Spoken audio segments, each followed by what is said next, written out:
बेटी के माया घना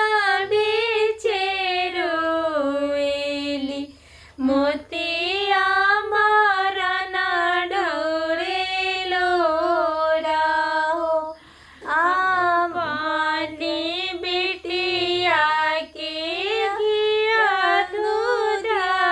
पियावानी रखनी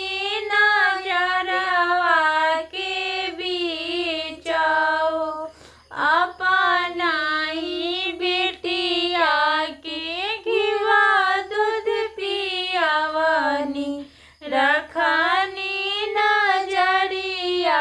के बीच हो जेहि दीना बेटी मोरा हुई है पाराई हो कवन विधि रखब पाराना हो इतना वचन सुनी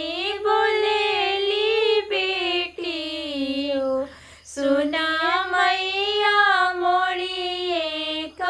बात हो कैसे मोरिया माहो जाई से आई कैली दुनिया हमारा हो नौआ बड़ी पूता बेटी ऐसन भैली बेटी भैली बुधिया कोई मोरिया माहो आई है से जाई है